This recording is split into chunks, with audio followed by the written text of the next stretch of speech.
Muy bien, ya estamos en vivo. Hoy, 30 de septiembre del 2022, son las 8 de la noche y 1 minuto, a nombre de la Asociación de Estudios Históricos de Tacna.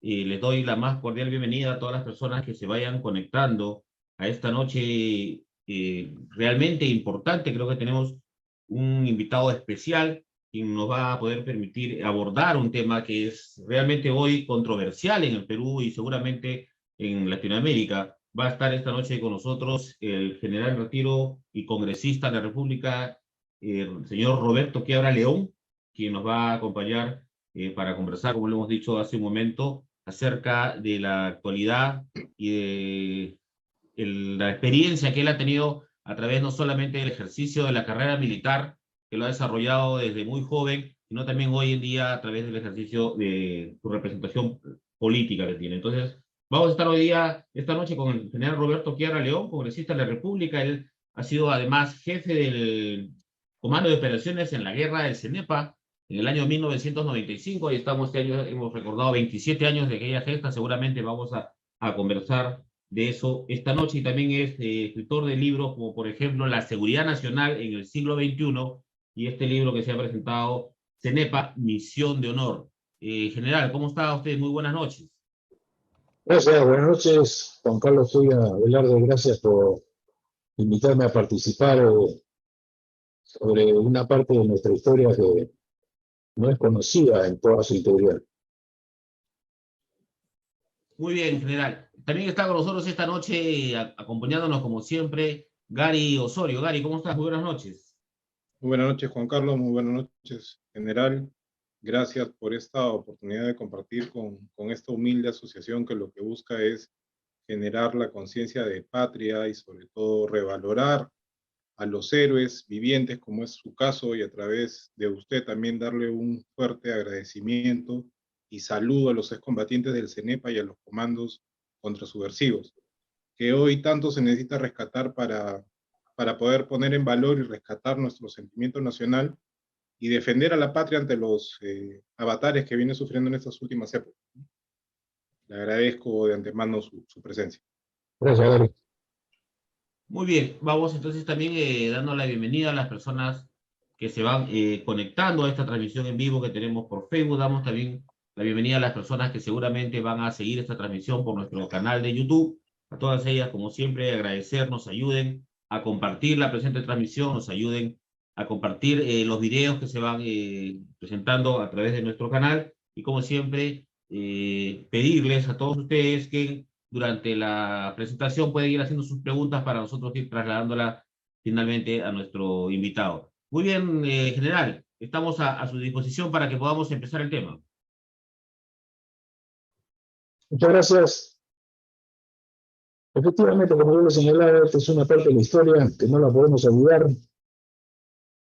Y fíjese, estamos en 2022 y todavía se mantiene esta cultura senderista, porque la derrota que se infligió a estas organizaciones subversivas, Sendero del Hombre Pedazo, solamente fue militar y policial, y no política ni social.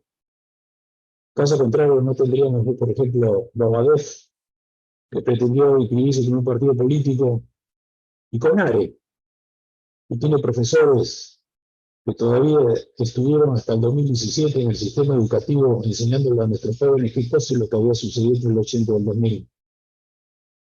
Recordemos que el Sendero surgió justo cuando regresábamos a la democracia, en el año 80, y se convirtió en el mayor enemigo del Estado, generando violencia, terror, destrucción y muerte por 20 años. Un atraso de nuestro país. ¿Pero por qué? ¿Por qué creció tanto? Porque se desconoció su naturaleza. El desconocimiento de quién era el enemigo, así como la ausencia del Estado en las regiones más aisladas y abandonadas del centro de nuestro país, le permitió a Sendero ocupar ese vacío de poder, reemplazar a las autoridades y ampliar después su accionar en la selva para obtener los recursos del narcotráfico. ¿Qué hicieron los sucesivos gobiernos democráticos? Declarar de forma progresiva casi todo el país en estado de emergencia. el mismo, el presidente de la UNDE, que estuvo recién ingresado cuando se produjo el inicio de la lucha armada, le regaló 3 años a Sendero para que creciera. Porque cuando decidió que el ejército asumiera el control político militar en Ayacucho, ya Sendero había expulsado a la representante del Estado, especialmente a la policía. Estaba en el momento de mayor violencia senderista. Y en esos 3 años de guerra popular prolongada, como ellos aplicaron esa estrategia, ya habían construido una presencia en el campesinado, porque captaron a los jóvenes, a los hijos, a los comuneros. Como todos conocemos, las autoridades políticas abdicaron de sus responsabilidades y las Fuerzas Armadas tuvieron que asumir y dirigir todas las acciones en los campos político, económico, social, militar y policial. ¿Para qué? Para proteger a los ciudadanos, defender el sistema democrático y recuperar el Estado de Derecho en todo el país. Primero, al igual que toda organización de izquierda, sabe que tiene 4 enemigos: la familia, la iglesia, los símbolos patrios y el ejército. Para Sendero Luminoso, los hijos no eran de los padres, sino del partido. Por eso los secuestraban. Ahí tenemos a los pioneritos, que si vemos lo que sucede en el Brain, hoy día son chicos que tienen 20 años, que nacieron en el cautiverio y el único mensaje que tienen es el mensaje que les han dado ellos en contra del Estado. Y a esos jóvenes y a esos chicos que secuestraban los utilizaban junto a las mujeres como escudos humanos, porque siempre fueron cobardes, nunca estuvieron en primera fila. Mientras que los viejos estaban escondidos acá en Lima, enviaban a los jóvenes a hacer las tareas que ellos en su vida iban a poder hacer porque eran cobardes. ¿Pero qué pasaba? La ausencia del Estado no pudo canalizar las inquietudes que tenía toda esa juventud disponible. Y esa juventud disponible fue seducida por Sendero. Les dio poder, porque les entregó armas para que conformen las columnas senderistas, y les vendió una ilusión. Les hablaba de la esperanza de progreso y superación con la República Popular de Nueva Democracia. Estos jóvenes rurales con educación fueron ese eslabón que vinculaba el partido con las masas. Y regresaban a sus pueblos a convencer a sus padres y a las personas mayores para que se incorporaran en esta aventura violentista. Y fíjense cómo es. Los padres que hacían un mayor esfuerzo para que sus hijos fueran mejor que ellos mediante la educación, nunca se imaginaron que los estaban entregando al enemigo.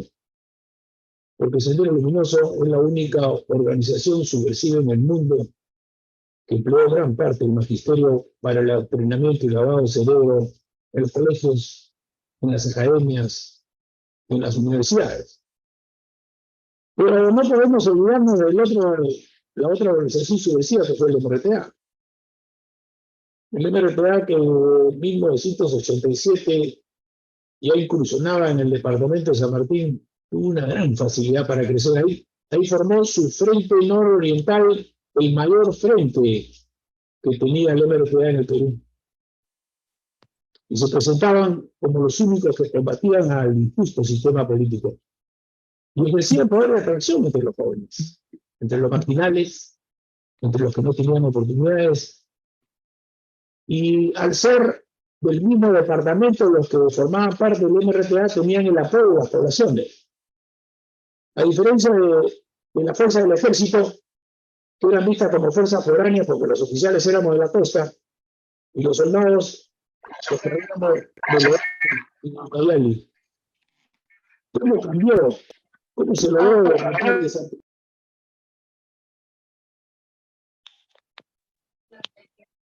Creo que hay una... En general, por error lo hemos silenciado. Lamentablemente hay otras personas que tenían el micro abierto y le hemos silenciado por error su micrófono. Por favor, vuelvo a activar.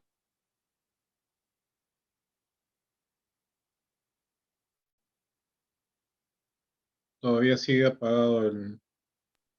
¿Ahora me escuchan? Sí, ahora sí me Sí, generó. correcto.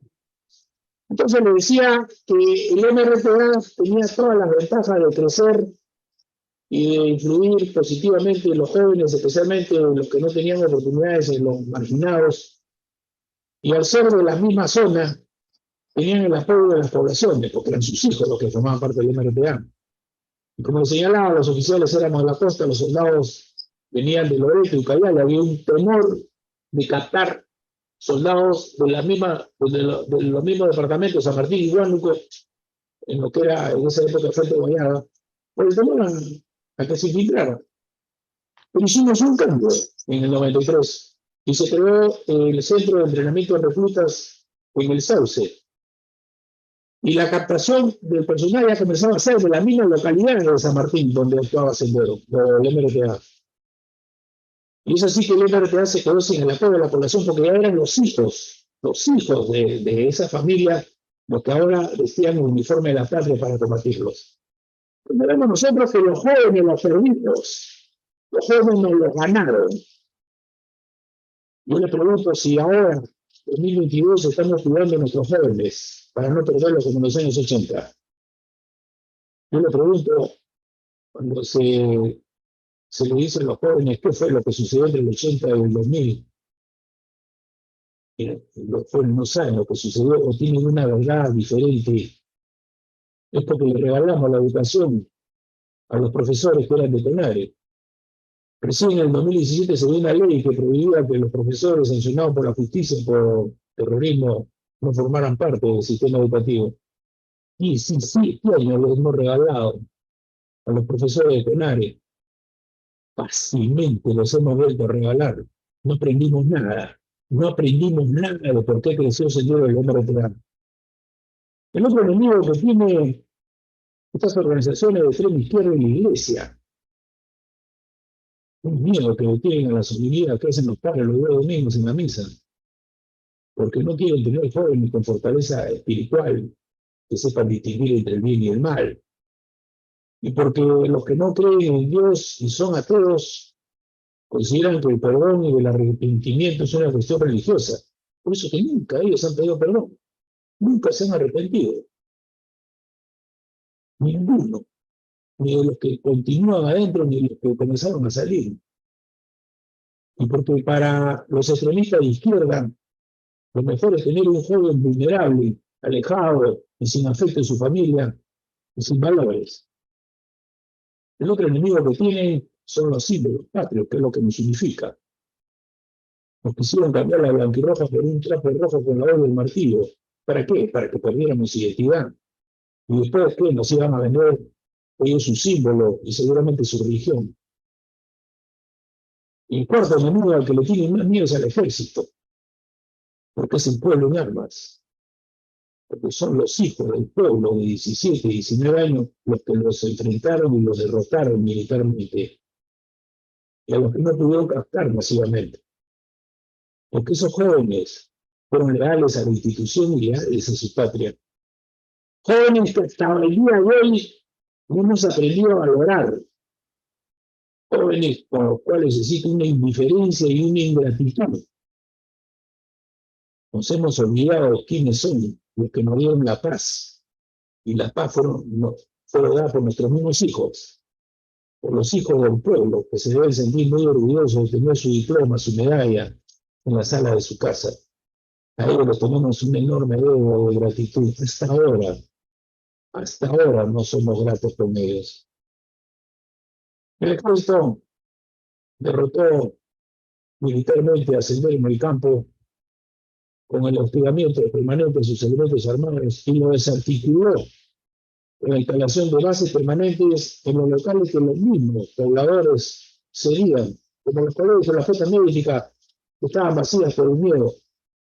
Con la formación de los comités de autodefensa, el ejército formó los comités de autodefensa. Y con la realización de las actividades de acción cívica, que ese trabajo integrado entre los soldados y los pobladores para mejorar la calidad de vida de esos pueblos abandonados fue lo que permitió ganar la confianza. Ganar la confianza de la población es el factor de éxito en este tipo de guerra. Quien en la población ganaba la guerra. ¿Y quién la ganó? Nosotros. ¿Y por qué la ganamos nosotros? Porque nosotros teníamos a la población.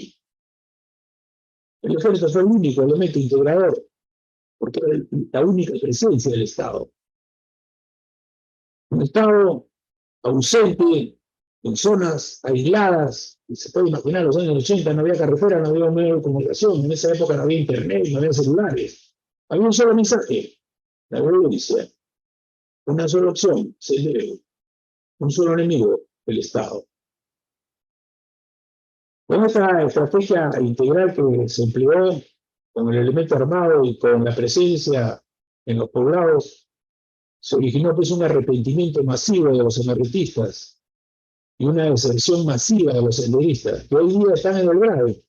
Ustedes pueden comprobar que es fácil, se han convertido en la ideología que tenían marxista, leninista, maoísta, mentirista, al narcotráfico, porque eran una banda de delincuentes.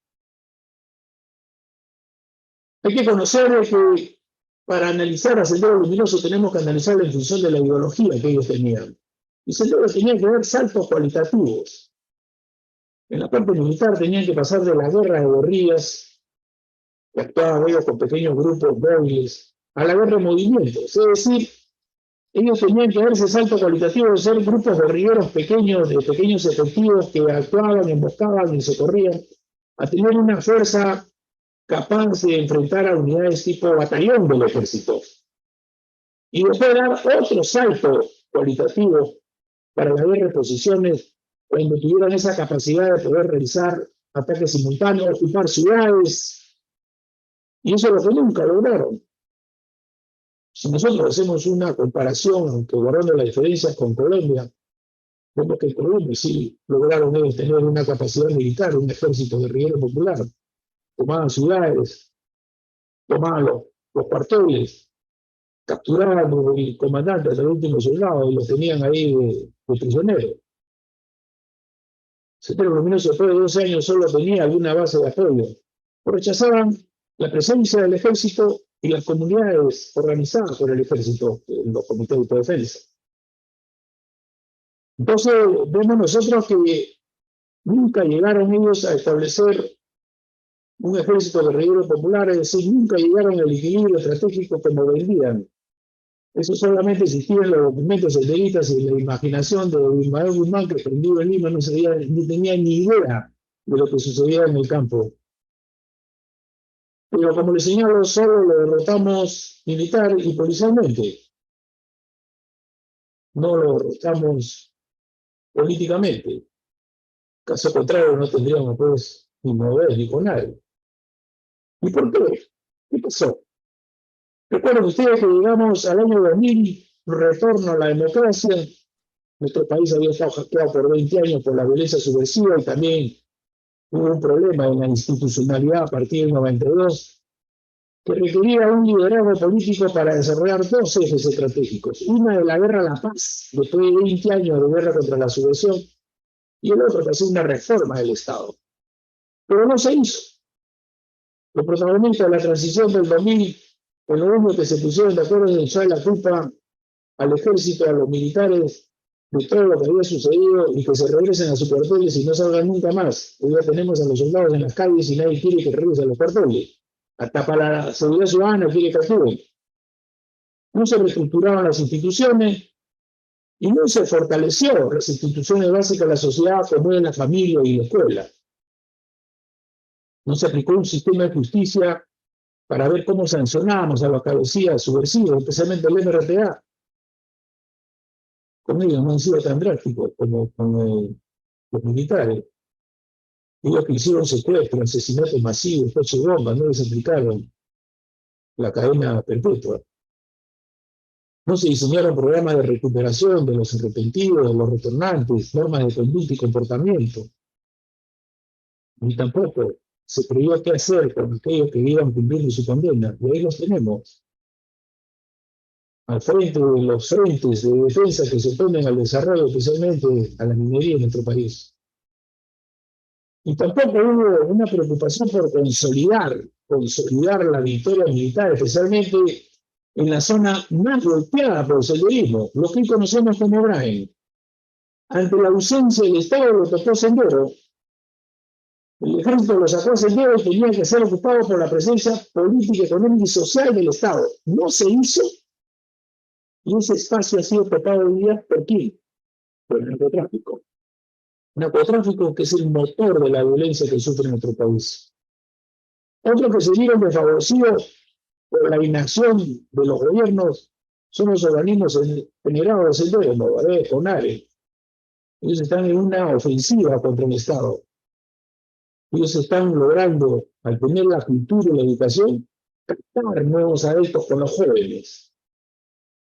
Y están ganando espacio en la sociedad. Su mensaje es más aceptado que el mensaje que hace el Estado democrático. No hubiéramos regresado nosotros a la democracia si no hubiéramos logrado la derrota estratégico militar en el campo ni la captura del cabecilla y su cúpula. Contradictorio que se pretenda entonces, como les he señalado, acusar a las Fuerzas Armadas de haber atacado a la población con el arma de éxito y la ganancia de la población. Los peruanos tenemos memoria muy frágil y también interesada. Los únicos que recuerdan lo sucedido en esos años de violencia son los familiares directos de las víctimas, las viudas, nuestros niños de la guerra, los que todavía no han podido encontrar ni enterrar a sus muertos, los que han quedado con alguna discapacidad o incapacidad permanente, los que arriesgaron su vida por defender a la democracia y que hoy siguen en una guerra popular prolongada con los eternos juicios, por el solo hecho de ser culpables de haber derrotado a Sendero Luminoso. Hemos retrocedido 40 años. Hemos vuelto a hablar de la lucha de clases, los ricos y los pobres, los buenos y los malos. Y hemos regalado 20 años. Y estamos pagando las consecuencias. Esto nos hace ver para todos que la historia no debe ser tomada solo como el recuerdo de los hechos pasados, sino como una referencia para contrastarla con el presente y una enseñanza para el futuro. No podemos repetir los mismos errores y los estamos repitiendo. Sin memoria no hay verdad, sin verdad no hay justicia ni reconocimiento. El Estado tiene que fortalecer sus instituciones, asegurar su presencia en todo el territorio nacional. Hoy en día la ausencia del Estado está ocasionando una pobreza por desigualdad territorial. El COVID nos demostró que el Estado sigue estando ausente de las fronteras y ha abandonado el grave. Es momento de reflexionar. Tenemos que tomar y mantener la iniciativa de estar nosotros a una defensiva. El que tiene la iniciativa es el que tiene la ventaja de poder hacer lo que quiere. Estamos a la defensiva. La pregunta es cuándo vamos a recuperar la ofensiva. El desafío que tenemos es muy grande como para estar resumidos por algunas diferencias. Tenemos que buscar la unidad. Tenemos que buscar el compromiso. Tenemos que involucrarnos todos. Con paz y unidad podemos superar las crisis. Hemos estado detenidos 2 años por la pandemia, hemos perdido 1 año. La educación, que es la base de la formación de los pueblos, que es el capital humano que nos va a dar solidez, lo hemos abandonado, no lo hemos recuperado. ¿Qué crecimiento y qué desarrollo va a tener éxito y va a ser permanente si no tenemos capital humano? Es la mayor riqueza que tiene el país. Recordemos que juntos somos fuertes. Siendo fuertes vamos a poder superar esta crisis y hacer más grande nuestro Perú. Y espero que tengamos la memoria también para reconocer y la memoria para saber a quién condenar y a quién agradecer. Gracias, Juan Carlos. Muy bien, muchas gracias, general. Cari, creo que quieres decir algo. Adelante.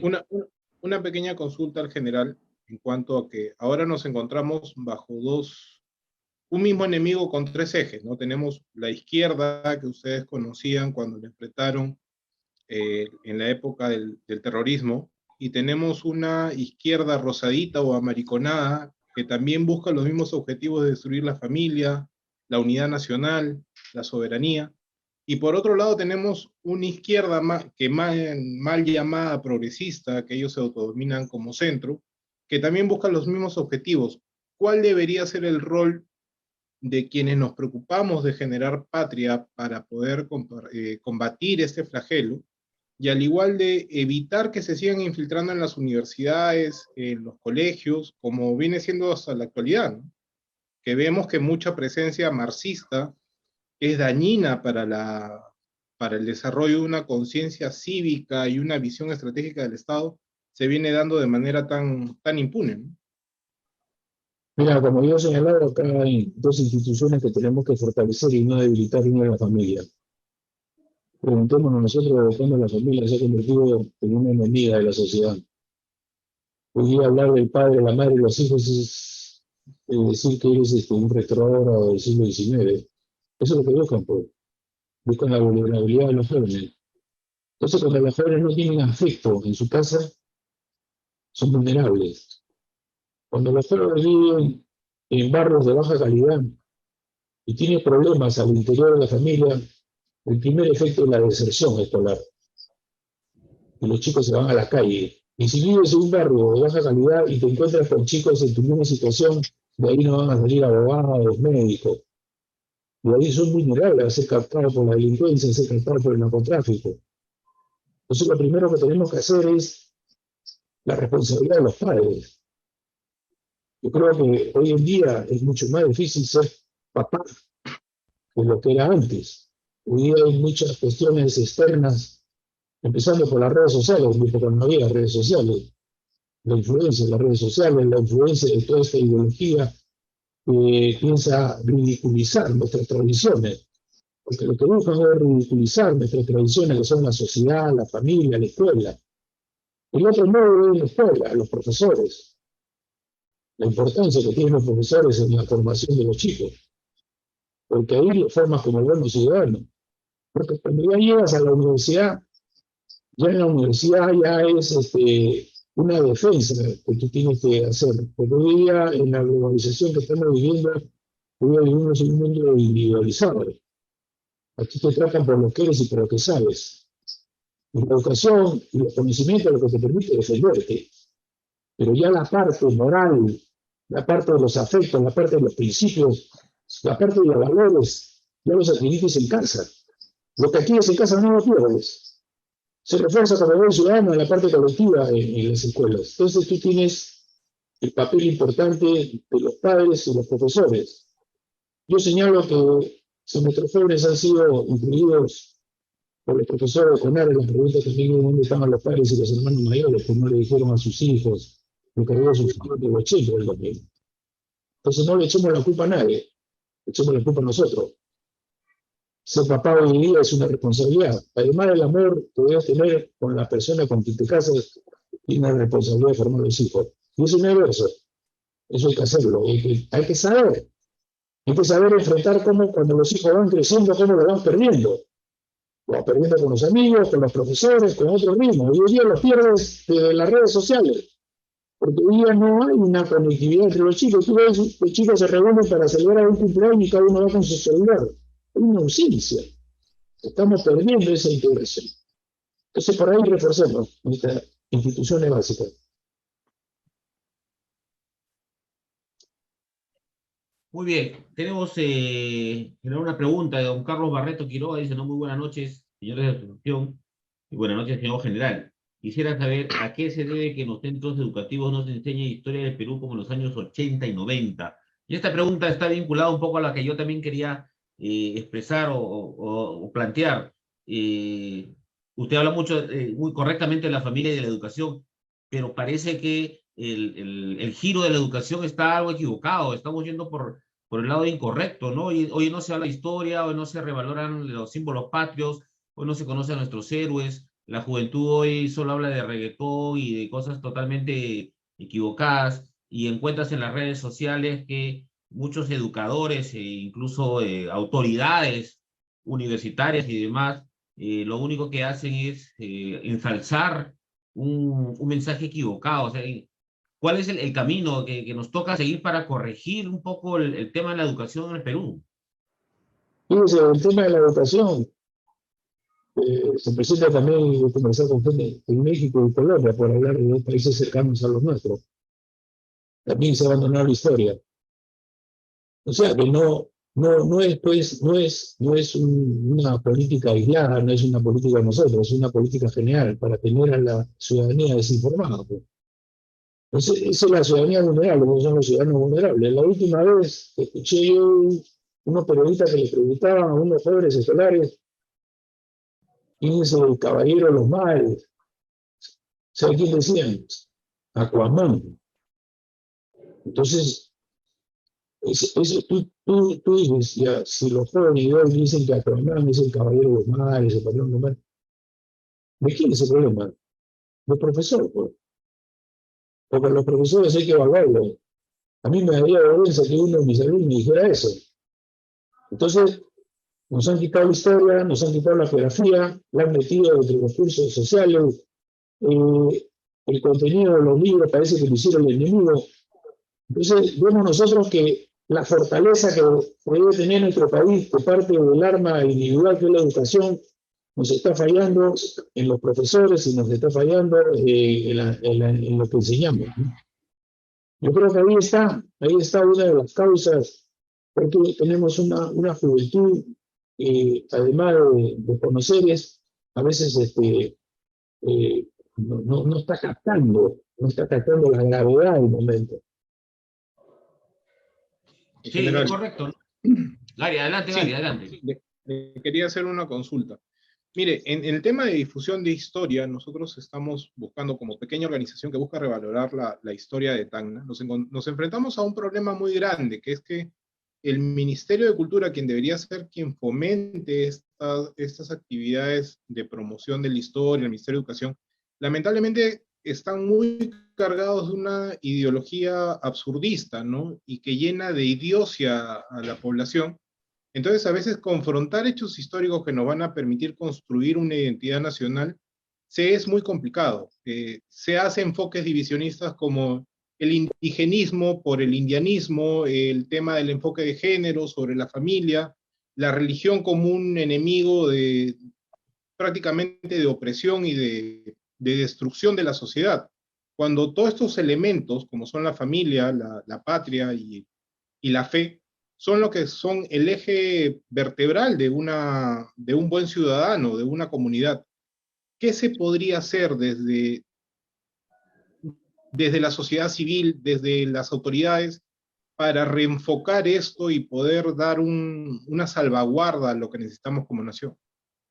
Bueno, el trabajo que están haciendo ustedes, ¿no?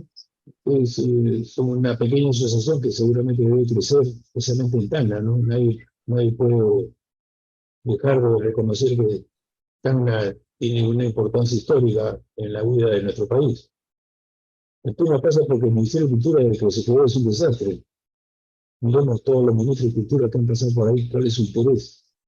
Ni idea tenemos. Lo que señala Gary, eso debería tenerlo el ministro de Cultura, pero eso lo tiene que tener el ministro de Educación. El ministro de Educación, ¿a qué se dedica el ministro de Educación? Se dedica a hacerse cargo de la rama magisterial, cómo evitar que los directores continúen en sus puestos, cuestiones de política, de ideología, de intereses, y no se preocupa por la educación. ¿Es que regalamos, pues? Yo le dije, hemos regalado como botines de guerra la cultura y la educación. No lo regalaron, pues. Entonces, ¿cómo la recuperamos? Bueno, tendremos que rezar a Dios de los que somos católicos para que me llegue un buen ministro de Cultura. Un buen ministro de Cultura, un buen ministro de Educación. Hasta ahora no hemos tenido un ministro de Educación que se preocupe por la educación. Se preocupa por sus intereses de grupo, por sus intereses ideológicos. Estamos queriendo cambiar la costumbre, la tradición. Queremos alejar a los padres de familia de la responsabilidad de la enseñanza. Entonces, estamos en un problema difícil. ¿Por qué? Porque si nosotros comenzamos a mejorar la calidad de la educación, si comenzamos a fortalecer la familia, muchos de los problemas sociales que tenemos ahora no los tendríamos. Seguramente que estando más capacitados, más instruidos, no nos opondríamos muy fácil a lo que es el desarrollo. Pero nos venden y como los chicos y los grandes no están preparados en determinados temas, escuchan y creen lo que se les está diciendo, y ahí está la vulnerabilidad. Los conocimientos, como les señalo, es lo que nos hace tomar decisiones adecuadas. Todos debemos tener pensamiento propio y no seguir pensamientos de otros sin saber el porqué. Muy bien. Una pregunta que yo quisiera plantear es la siguiente, ¿no? Yo lo escuchaba muy atenta en su exposición y usted decía que habíamos logrado vencer al comunismo, al terrorismo y todo esto de manera militar, de manera policial, pero que políticamente no lo habíamos logrado. Y eso es algo que está preocupando hoy en día a muchos de nosotros. O sea, políticamente pareciera que estamos perdiendo, pareciera que está ganando más camino el lado del absurdo. Los ministerios están tomados de una u otra manera, vamos a decirlo así, suponiéndolo por el lado de la izquierda, y lo absurdo de esto es que en lugar de buscar hacer lo correcto, que es educar al pueblo, lo que se está buscando es deseducarlo lo más posible, ¿no? O sea, mantenerlo en la ignorancia y lo demás. Políticamente, ¿estamos perdiendo la guerra? En el año 2000, fíjese, Sendero, para analizar a Sendero Luminoso, como yo aprendí de los historiadores colombianos, hay que analizarlo en función de la ideología que ibas a hacer, ¿no? Ellos tenían maoísmo, marxismo, leninismo. Entonces ellos tenían tres instrumentos: el partido, el frente y el ejército guerrillero popular. El partido se desarticuló con la captura de Guzmán y toda la cúpula. El ejército guerrillero popular nunca se pudo formar porque el ejército impidió que se formaran, solamente se quedaron en pequeños grupos guerrilleros que después, como le dije, se desertaron y ahora se dedican al narcotráfico. Eso lo hizo la policía por un lado, lo hizo la Fuerza Armada, el ejército por otro lado. Los políticos era actuar sobre el frente. No se hizo. Se debió hacer el 2000. 20 años lo hemos regalado. Entonces aparece Movadef, que todo el mundo dice es un organismo generado Sendero Luminoso. ¿Y quién tenía que tomar acción? Y Movadef, aprovechando la debilidad, se presentó para inscribirse como partido político. Y el Jurado Nacional Vecino le aceptó la firma. ¿Por qué no la convalidó? Por la presión popular. Es decir, que la sociedad tiene que estar atenta a que sus autoridades que deben defenderla hagan su tarea. Increíble. Por eso, pues, Movadef no se puede inscribir. Y después tiene usted FENATE, CONARE, profesores de Sendero enseñando en el sistema educativo. Tuvo que haber una ley en el año 2017 para que los sancionados por la justicia por terrorismo no dejaran el sistema educativo. Es decir, los gobiernos que hemos tenido, gobiernos democráticos que hemos tenido del año 2000 hasta ahora, bueno, y ahora no lo contamos, no se han preocupado por la consolidación de esta victoria militar. Todos nos olvidamos, el 2000 ya dejaron de aparecer los cocherones, listo, terminó todo. Listo, nos olvidamos de todo, aquí no se llama la culpa. Los militares no. Los militares somos la culpa, nos pusimos a triquitos, lo mandamos a su cuartel, lo pasamos a retiro por renovación, listo, ya pasó, terminó. Y ahora, aquí llamamos. Entonces, la culpa la tenemos todos. Uno por no cumplir su tarea y otro por no evitar de que esto siguiera creciendo. Entonces, ahora lo que tenemos que hacer, ¿qué cosa es? Recuperar la iniciativa. Lamentablemente la iniciativa tendríamos que recuperarla a partir de los ministerios. Si nosotros dijéramos el Ministerio de Educación, el Ministerio de Cultura está cumpliendo su trabajo de consolidar la victoria, estaríamos diciendo lo justo. Pero justo son los ministerios que no seguro. Son los ministerios que los hemos perdido desde el año 2000. Los hemos perdido. Por eso lo estamos así. Por eso que ellos tienen toda la iniciativa de hacer todas las actividades que ellos nosotros. Cultura, obras teatrales, cine, todo eso en contra del Estado. O sea, los buenos eran los senderistas, los malos eran las Fuerzas Armadas, el Estado las empleó para recuperar la democracia, para proteger a los ciudadanos, recuperar el Estado de Derecho y la paz. Tanto nos costó recuperar la paz y tan rápido lo hemos perdido.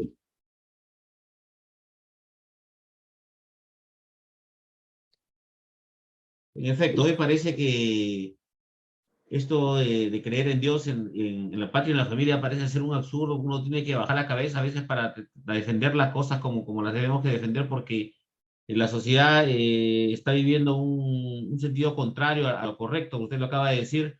Hoy en día los militares son los malos y los senderistas son los buenos. Hemos cambiado el cuento, hemos cambiado la historia. El lobo es el bueno y la caperucita es la malvada, ¿no? Pero mira, cuando uno tiene sus principios y sus valores y esto, no tiene por qué sentirse menos. Yo he estudiado en un colegio religioso de 10 años, Colegio San José de los Hermanos Maristas del Gobierno, creo que están en el colegio de Champañá. Yo no tengo, yo creo en Dios. Yo soy católico practicante. Bueno, los militares todos creemos en Dios, porque arriesgamos la vida todos los días, así que tenemos que, ¿sabes qué? Tenemos que creer en alguien superior a nosotros. Esos agnósticos que han aparecido ahora, los ateos son los que no creen en nadie superior a ellos. O sea, si tú no crees en nadie superior a ti, tú eres el superior. Orinas en la calle, no respetan la luz roja, nada, no respetas nada, tú te pasas la cola y eres un vivo. No crees en nada, pues. Empezando por lo más simple. Yo no creo. Yo le pregunto a esa gente que son así como dice Gary, los progresistas, si le gustaría que sus dos papás hubieran sido hombres o sus dos papás hubieran sido mujeres. Y que le pregunten a sus chiquitos si se sienten hombres o se sienten mujeres. Imagínense, a mi nieto le voy a preguntar eso, toda vergüenza. ¿Y qué? Yo no tengo vergüenza. Yo voy a misa. Entonces, ¿de qué me siento menos? Al contrario, tengo fuerza espiritual. Porque cuando uno cree en Dios y cuando uno está bien espiritualmente es una buena persona. Cuando uno es un buen hijo, es un buen funcionario público. Pero cuando tú ves que esos funcionarios públicos tienen deudas por alimentos, tienen 3 mujeres, tienen los hijos que no lo reconocen, y todavía son ministros de educación, ministro de salud. Me he visto hasta primer ministro que recién reconoció a su hija cuando tenía 16 años. Y dice que no le alcanzaba la plata, por eso no la reconoció y no le da atención. Es la gente que nos ha estado gobernando. Por eso estamos así. Y tú no se coge, tú no se elige, tú se otro tú. Aquí no echamos la culpa. Bueno, este domingo hay que votar con tranquilidad y con cuidado. No le echamos la culpa a nadie. El voto secreto. Entras a tu cámara, votas. Ahora resulta que nadie ha votado por el lapicito. Los votos le cayeron del cielo, no creo, del infierno. Me ha quitado la palabra de la boca. Hoy en día nadie votó, dice, por nadie. Hoy, al final de las cosas, todo el mundo se lava las manos. ¿Cómo votan? 80-20, creo, 70-30. Y acá estamos complicados. El tema está bastante complicado. Estamos complicados, tuvieron la hora de votar. 70-30. ¿Cuál era el perfil que tenía el presidente Castillo para ser presidente? Haber paralizado la educación durante 3 meses, haber ocasionado un daño irreparable a los chicos. Y los padres de familia votaron por él. Hablamos de crisis de familia. ¿Cuántos chicos hoy día están pagando las consecuencias de haber estado parado 3 años? Imaginemos a los que están en quinta secundaria. ¿Cómo vas a competir en igualdad de oportunidades, de condiciones con los que postulan a la universidad? Más los 2 años que han estado parados por la pandemia. Yo he estado conversando al inicio de semana con alcaldes escolares de una provincia de Huancavelica y les preguntaba cómo le fue los 2 años de educación a distancia. Mi madre. Y ahora que están en quinto y secundario, le pregunté qué profesión van a escoger. Ahora tienen que escoger no solamente la profesión, sino dónde ir. A Lima, Trujillo, Chiclayo. Y tienen que ver qué, en qué condición van a ir, o a la casa de qué familiar, qué amigo. Esos son los problemas de la educación que no vemos. Esos son los problemas que el Ministerio de Educación no se dedica a mirar. Tenemos más del 70% de los colegios que dan pena y vergüenza. ¿Qué cosas se ha hecho en 3 años con la educación presencial? Nada. Nada. Y entonces, estamos en un gobierno de profesores, pregúntale. A ver, Tacna, ¿cuántos colegios estaban mal en el año 2019? ¿Cómo están ahora? Esa es la línea base, eso es lo que hay que medir. Pero vemos nosotros que decimos que la educación es un derecho, y se le hace una nueva constitución para decir que la educación es un derecho. No necesita que sea un derecho. Lo que se necesita es que tenga gente responsable que haga que la educación mejore. General, pero también hay un problema. Pareciera que el hueso sacro parecería los nuevos huesos de la mano, ¿no? Porque la gente vota con las posaderas. Y por más que tengan títulos, maestrías, parece que la educación no es necesariamente un factor detonante. La gente sigue votando con el culo, me va a disculpar la expresión, ¿no? Pero sigue siendo así. yo creo que todos los padres buscan que sus hijos sean mejor que uno, y el arma es la educación. Los padres hacen mucho esfuerzo. Fíjate, hace unos años, cuando no estaba SUNEDO, las universidades eran una gran mentira y se opusieron a las exigencias, por lo menos para que incrementara la calidad. Los padres hacían todos los esfuerzos que hacían para matricular a sus hijos. Los padres hacen un esfuerzo por la educación, de los colegios hacen esfuerzo por la educación. Entonces no es justo que se engañen a los padres, no es justo que se engañen a los jóvenes. ¿Por qué? Porque después los jóvenes, cuando salen al término de su carrera, y no los contrata nadie, y se meten al Estado. Es el único recuerdo, pero no es así. Entonces yo creo que los peruanos sabemos lo que nos falta, sabemos nuestras debilidades. Lo que no estamos encontrando es quién te va a solucionar. ¿Cuándo vamos a encontrar nosotros un conjunto de gente decente, que conozca y que quiera hacer? Eso es lo que nos está faltando los peruanos. Entonces, vemos nosotros que democráticamente cumplimos con ir a votar y marcamos la boleta, pero ¿dónde escogemos al menos malo? Siempre no puede ser. Tiene que haber un momento en que tengamos que escoger entre dos buenos, no siempre por menos malo. Ese es el cambio que tenemos que hacer también. Otra consulta, mi general, es ¿qué opina usted del proceso de descentralización? Por ejemplo, en el caso de Tacna hemos visto una región con tantos ingresos por el canon, sobre canon, que sin embargo ha parecido de que cada 4 años es la votación por el cambio del mandón de turno, ¿no? O el cacique que tenga que gobernar los destinos de una región sin tener una visión integral del desarrollo, ¿no? Dentro del contexto nacional. Mira, este año se ¿Qué cumple 20 opina de años, este proceso? este año se cumple 20 años la regionalización. Todos pensamos que iba a ser diferente. Era una manera de acercar el Estado a los ciudadanos. ¿Quién se iba a imaginar que un piurano, un arequipeño, un tacneño que conoce la realidad de su región no iba a tener la gran oportunidad de hacer crecer a su región? Todos decían, no, los limeños no conocen lo que sucede en Tacna, mejor un tacneño. Hemos crecido, sí, pero ¿qué? ¿Al ritmo que deberíamos haber crecido? No. Entonces hay que cambiar algunas cosas. ¿Qué cosa es lo primero que hay que cambiar? Habría que ser más exigente con lo que elegimos. ¿No? Si los que eligen en su plataforma para salir elegidos que promete ABCD, cuando sea elegido hay que hacer lo que cumpla. Si no, tenemos el arma que es sacarlo. ¿No? Entonces, yo creo que primero que no se hizo bien, para mí, dos distritos, una provincia, dos provincias, un departamento, dos departamentos, una región, pero nadie quiso juntarlo. ¿No? Recuerden ustedes que en el 2005 se hizo un referéndum para la integración de regiones. Y la única que ganó fue Puno, Arequipa, Moquegua, creo. La única. Y después todos votaron no.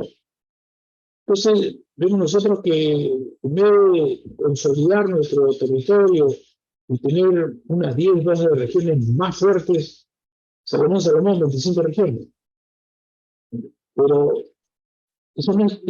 ahí no está el problema. El problema es la gente. El problema es la calidad de la gente. Como bien enseñó la Gaby, recursos hay. Si no tuvieran recursos, dirían, pues si no tengo recursos es lo que más sabe. Y sabe que encima solamente invierten el 30% del presupuesto, todo el resto lo devuelven. Entonces, si no inviertes en salud y en educación ahora, te están en el suelo y devuelves la plata, eres un incompetente o eres un corrupto. Entonces, los niños también tienen que demostrar que no solamente son la puerta de ingreso a la patria y el orgullo del patriotismo, sino también tienen que demostrar a las otras regiones que no pueden permitir que venga cualquiera a ser presidente regional y voten. Bueno, ese es un efecto nacional, no solamente tanto. Las regiones están igual, pero si dijéramos, bueno, pero hay regiones que están lamentablemente por el Perú, nuestros gobernadores regionales no han estado en el nivel, no era lo que esperábamos. El Perú estaría mucho mejor, si hubieran sido ellos más eficientes. Es complicado realmente lo que usted nos dice, general. El problema también creo que va en que no tenemos técnicos en el país, y si los tenemos, los técnicos no no van por la bandera política, ¿no? Es como que nos han dado un Ferrari, pero no tenemos mecánicos que sepan arreglar Ferraris, así que es lo mismo que nada. Tenemos ahí la pregunta de don Juan Alonso, dice, ¿qué opina de la idea de pretender declarar el Día Nacional de las Personas Desaparecidas por la Violencia en el periodo 1980-2000, sin especificar en concreto quiénes provocaron el desangramiento del Perú? Debería ser de los desaparecidos por el terrorismo, dice, ¿no? Bueno, ya se tiró para atrás el gobierno porque primero cometió el gran error que creo que lo hizo a propósito, poner el 30 de agosto, el día de Santa Rosa de Lima, ¿no? Santa Rosa de Lima, que es una patrona nuestra, que genera unidad, porque somos devotos y generamos unidad, y pones una fecha que genera desunión, como vos señalas. Año de violencia. ¿Violencia quién? ¿Violencia quién? Eso lo han hecho a propósito. Pero lo hicieron a propósito para ver cómo reaccionamos. Y el primero que debió reaccionar debió ser el ministro del Interior, que es procedencia policial. Yo, ministro del Interior, procedencia policial. Y vas a promover una fecha y yo soy el primero que me pongo. Digo, si una cosa me pongo. Y no se puso. Bueno, entonces después ya han dicho que ya no, vamos a buscar otra fecha. Entonces, yo creo que si la intención era degradar a la policía porque ninguna autoridad acudió a la procesión, que es tradicional que los presidentes le hagan una venia con el gabinete y nadie fue a la misa en la catedral, eso es una manera de degradar a la institución policial. Y a todos los ciudadanos, que reaccionemos. Bueno, reaccionaron ellos porque sabían que había cometido un grave error. Esas son las muestras de un gobierno y ya sabemos para dónde tira, ¿no? Muy bien, general, bueno, queremos agradecer esta noche su presencia. Sabemos que el tiempo que usted tiene realmente es corto, pero creo que hemos tenido una noche interesante. Esperemos que esta conversación llegue pues a la mayor cantidad de personas posibles y que podamos de una u otra manera comenzar a ganar esa batalla que creo que es necesaria por el bien de todos los peruanos. No sé si Gary, tú quieres decir algo antes de que podamos... Sí, bueno, agradecer al general y hacerle de su conocimiento de que como asociación venimos impulsando un tema muy importante para quienes investigamos la historia de Tacna, sobre todo la batalla del Alto de la Alianza. Y es que haremos llegar a su despacho el proyecto de ley para la declaratoria de santuario de guerra. Este proyecto de ley lo elaboramos en el año 2016 junto a Juan Carlos Oganes y Milena Vega Centeno, siendo aprobado por el Congreso, pero observado por el presidente reptil que teníamos. Bueno. Así que vamos a insistir a través de usted, conociendo su amor a Tacna, si nos puede apoyar con este sueño para proteger el santuario que viene siendo saqueado constantemente. Como no, Gary, yo agradezco a Juan Carlos, Gary, les agradezco por la oportunidad de conversar con ustedes. Es importante difundir la parte de la historia que, como digo, la verdad no es completamente conocida.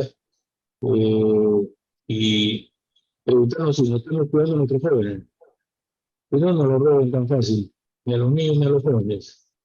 Cuando vemos niños sicarios, tocamos fondo, como sociedad. La escala de valores se ha tergiversado. En la crisis de valores en la sociedad, lo que genera esta inseguridad ciudadana diaria, todas las regiones del país sufren lo mismo. Y eso hay que evitarlo. No tengamos miedo de defender la familia, no tengamos miedo de defender la religión que practicamos, no tengamos miedo de cantar nuestro himno nacional con fuerza y colocarnos como cuando dijeron que éramos la mejor hinchada en el Mundial de Rusia, la bandera al cuello y decir yo soy peruano y este es el símbolo que me une y me representa. Muchas gracias, Juan Carlos, gracias, Gary, hasta la próxima. Buenas noches. Hasta la próxima, general. Esperamos que algún día nos acompañe con una ponencia sobre el CENEPA, que creo que es necesario conocerlo y poder hablar de los soldados que tanto lo estima usted. Muchas gracias, encantado de hablar de ese tema. Muchas gracias. Muy bien, muchas gracias a todas las personas que nos han acompañado esta noche. Estas son ya casi las 9 de la noche, hemos estado una hora conversando con el general Roberto Quiabra. Realmente ha sido una noche muy interesante. Gracias a todos ustedes. Recuerden que siempre pueden ver esta transmisión a través de nuestro canal de YouTube. Listo, eso sería todo. Nos despedimos entonces. Cuídense.